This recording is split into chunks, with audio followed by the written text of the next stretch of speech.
So pretty much anyone will tell you that the more information you're asking from a prospect, the less likely they are to give it to you. It's more effort and it's more of the data they're giving up, and not everyone, quite understandably, is going to be comfortable with this.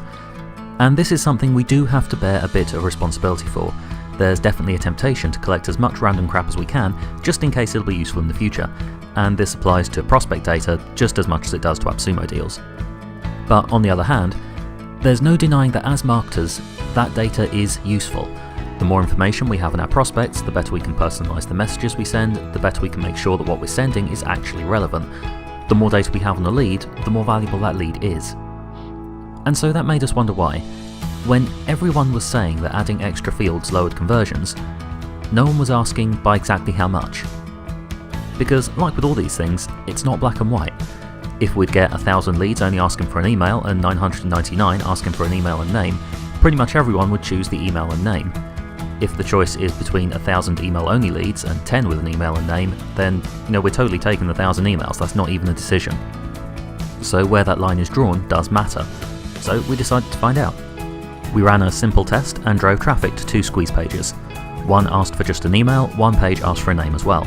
And this was the only difference on those pages. They used the same copy, the same offer, the same design. They were promoted using the same ads, the same targeting, the same platform, and the ads were run at the same time of day.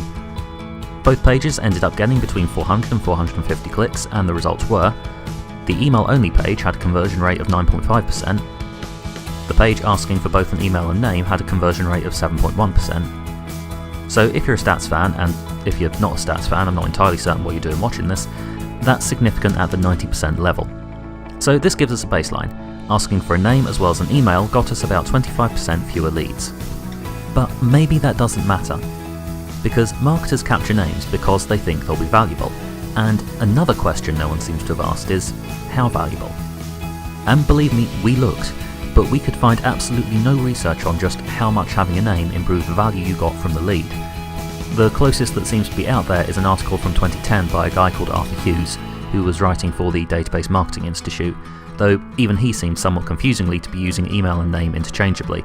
Certainly his article was more about the value of the leads as a whole rather than the extra information.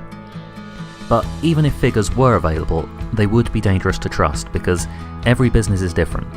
How much a name's going to be worth to you is going to depend on what niche you're in, what you're selling, and how you're selling it. What we can tell you is how much we found a name cost. So we were paying 16 cents a click for our traffic.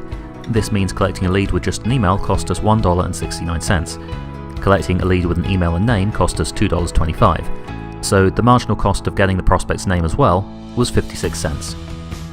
So what we'd have to decide here is, can we get more than 56 cents of value from each lead through having their name? With a deep funnel, or if you're doing phone sales, the answer's almost certainly yes. If all you've got to sell is an ebook, that seems rather less likely.